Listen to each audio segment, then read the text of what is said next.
la une de votre journal, donc Alexis, cette qualification pour les quarts de finale de la Coupe du Monde de rugby validée pour le 15 de France et des supporters heureux.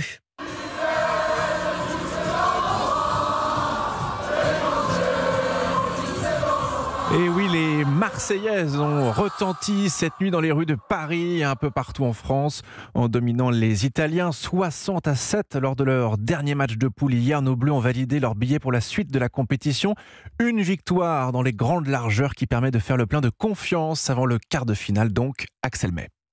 Près de 60 000 spectateurs en folie pour accompagner le succès des Bleus. 8 essais et un total de 60 points inscrits. Le demi-mêlée les Maxime Lucu. Il fallait juste être sérieux les 20 premières minutes et leur montrer que voilà, on était là pour gagner aussi nous et qu'on était chez nous. Donc. Jamais les Italiens n'avaient été battus aussi nettement par les Bleus. En inscrivant un doublé, l'ailier Damien Penaud est même devenu le deuxième meilleur marqueur français de l'histoire derrière Serge Blanco.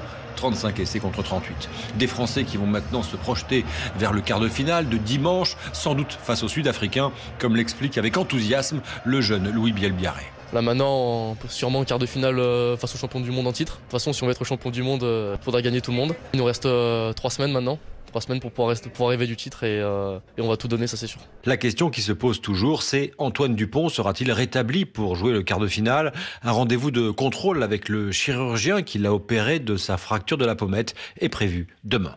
Axel May qui était donc hier à Lyon au Groupama Stadium pour suivre ce France-Italie historique avec ce score. Et on en saura plus ce soir sur notre adversaire en quart de finale le dimanche 15 octobre. Il y a de grandes chances de jouer, on le disait, les Sud-Africains champions du monde en titre. Mais attendons quand même ce soir ce Irlande-Écosse à 21h qui promet.